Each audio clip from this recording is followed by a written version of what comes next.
Hello my dear students, this is Shilpi Saxena. Welcome to my channel Learning Hub. So today we are going to learn more about artificial intelligence. This is part 3. If you have not seen my part 2 and part 1, please do visit my previous videos and then follow this part 3. So in this video I will be covering details of smart cities, smart home, smart citizens. So we'll move ahead. The very first thing is the question which comes in our mind is, what is smart home? The smart home, it is basically a home which use smart devices. So all the homes which have smart devices are known as smart homes. Smart building, obviously in a building which have many homes which are using smart devices are known as smart buildings. So smart building is a building which have different homes which are using smart devices. Now what is a smart device? I'm taking name again and again. Smart devices, the devices which are connected and cable and which are connected to the person, basically mobile or remote, and it is able to communicate with the other devices through internet are known as smart devices. Again I'll repeat, the devices which are connected to other device to internet and is able to control other devices are known as smart devices. So if these smart devices are in home, that particular home is known as smart home. Smart cities, what is smart city? The cities which have smart buildings, which use technology, which have smart devices are known as smart cities. So nowadays the artificial intelligence is a boon to the society. AI has made possible for the user to develop a smart city. Like for example Google Home or Alexa, it is a smart device. We are ordering it and it is doing the thing for you. It is not cooking, obviously. Yes, if we want smart device like Alexa or Google Home to dim the light, it will dim the light. If we will tell Google Home to play any particular song, it will play. If we will ask what kind of traffic we are going to handle when we are going from one place to another, it will suggest you the proper route based on the traffic situation. So many things it is doing. Similarly, we have many smart devices. So next thing is advantages of smart buildings. So smart living, smart home to smart cities. Advantages, the first advantage is distance regulation. How distance regulation? See, first of all, the Google Home and Alexa are very common. So I'm not talking about this device. I'm talking about the device which can be controlled from remote location.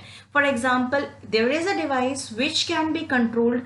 Suppose if I want, before I reach my home, I want my room AC to be on, so I can do it through my control in my mobile. I'll give you one common example, a very simple example. In my home, I have an app of electricity. Okay, I have an electricity app. When I will open that app, I can easily switch on the power of my home and switch off the power of my home from anywhere. So what is the benefit? Suppose by chance, by mistake, I switch on heater or switch on AC and I leave my home to my office or my school or somewhere, and suddenly I remember that I forgot to switch off my heater. So what I can do, through app I can switch off my electricity.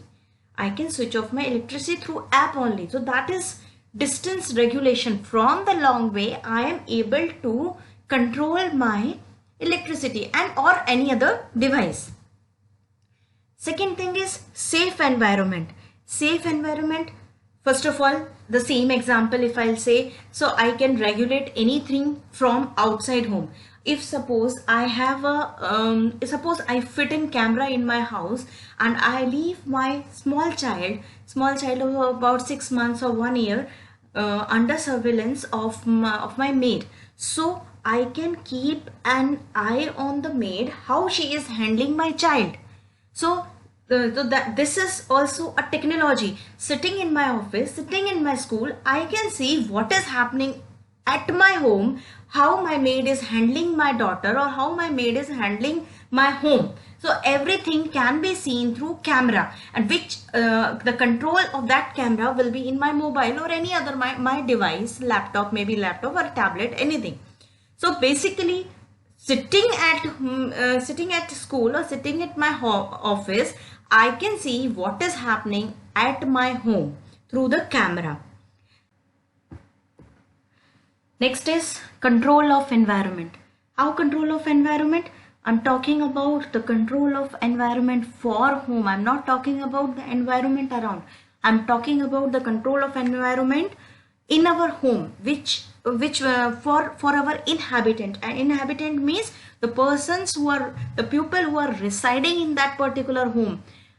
For them, we are obviously providing the better environments in, so that they can live a peaceful life, they can live a smart life. The next thing is advantages of smart city. We were talking about smart buildings. Now we will come to smart cities, a city in which we have many smart buildings. Better service. How better service? Obviously, suppose I'll take example of MyGate app.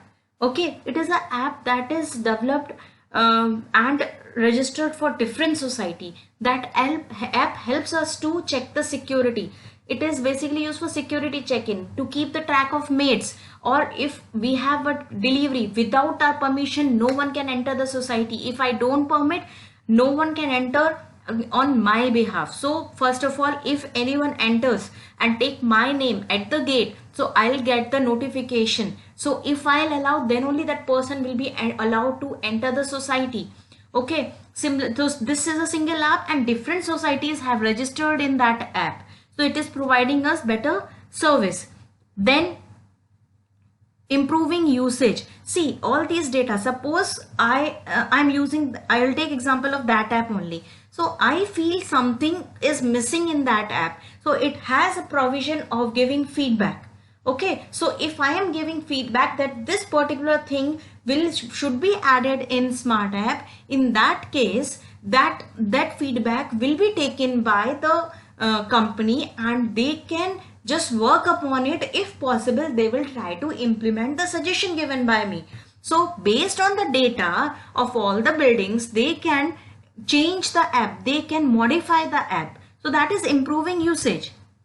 Next thing is interaction with smart building. Obviously, when I am giving feedback, or any other buildings or any other resident in other building or another societies are giving feedback, so that is interaction. They will also give reply to my mail or my review, whatever I have given, I'll get the feedback. So that is interaction basically. Next thing is reduction in resource usage. As I told you, I forget to switch off AC and I left. As soon as I remember that I did not switch off the AC, I will use my app and switch off the AC, or I can switch off the electricity also of whole flat. So that is the saving of resource, because my electricity will not be wasted. When there is a reduction in resource usage, what is the benefit? It will help in sustainable development of environment. What is sustainable development? You must have read in SS social studies that whatever your resources are there, we are using it wisely, so that we can save it for future generation. My children should be able to use that resource, so we have to use it wisely. That is sustainable development. The next thing is phases in development of smart cities. So there are 3 phases: phase 1, 2 and 3. The first phase, it means in first phase the AI was not so much implemented. Only there was a little bit idea of what AI is, and it was not, only limited community services were given to the citizens, and it was not implemented properly. But still, in that case, only the smart technology was the online billing system. May it be water bill, may it be electricity bill, online transactions were there. Then came phase 2. In phase 2, there were you must have seen the traffic lights. That was the phase 2. automatic traffic light, depending on the traffic. Suppose the traffic is very high, so time period of switching on green light will increase depending on the traffic. So similarly, so in this way, that was phase 2. Then came phase 3, that is the current phase. In this phase, the smart cities are under development, and the citizens involvement is there. How involvement? The same example, if I am giving feedback for anything and changes are implemented, then in that case we can say that involvement of citizens is there. I am giving feedback and that is implemented. So interaction between smart city and the company is there to implement the changes that can improve the services. That is phase 3. Then comes data for smart cities. Whatever data is collected, that is very valuable. See, the lot of data is there. The whole AI or whole computer system is based on data. May it be any kind of calculation, may it be artificial intelligence. So whatever data is there, it is very important, and this lot of data is always gathered, and the technology works upon that data and implement the changes to give the better services to the citizens of country. So the very first thing, how it is implemented in smart city and smart data. For example, the first thing is electricity. So how the data is tracked, I will show you. You can see here the screenshot of the app which I'm talking about. So you can see here, see, you can see from here I can switch on and switch off my electricity. So these are the complaints. From here I can give my complaint, whatever complaint I want. Then this is recharge history. When I'll click here, I'll just my electricity is prepaid, so we have to get it recharged.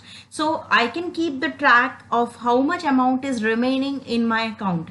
And similarly, this data, complaints, very important. This data, the company can keep the track, means society or the app developer or feedback.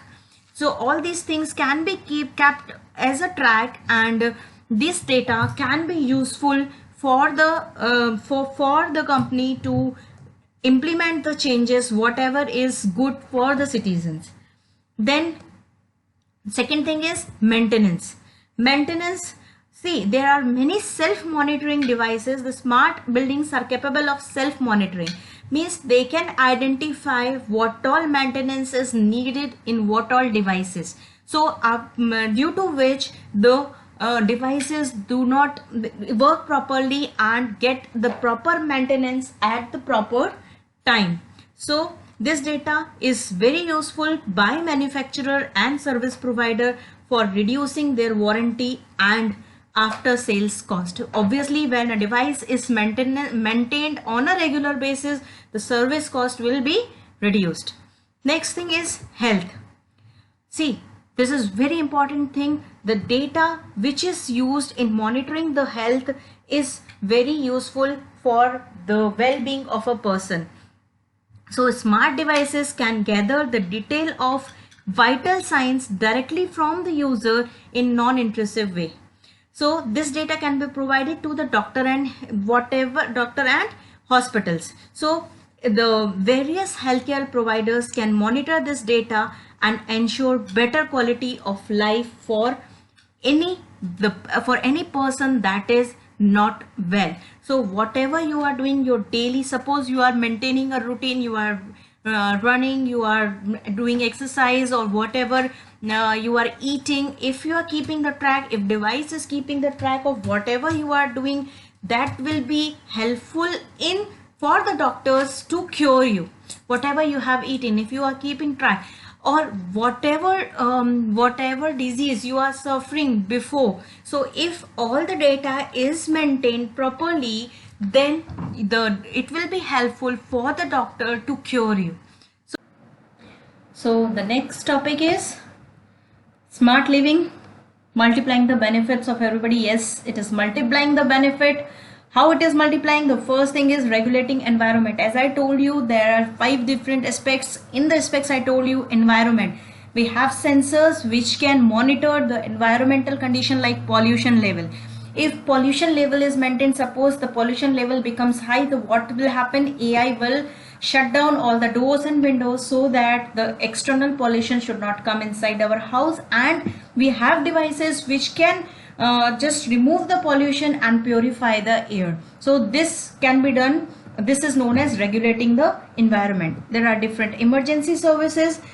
Emergency services, how smart living is helpful in emergency services? See, there can be natural disaster like earthquake. You must have heard many times the earthquake has destroyed the cities.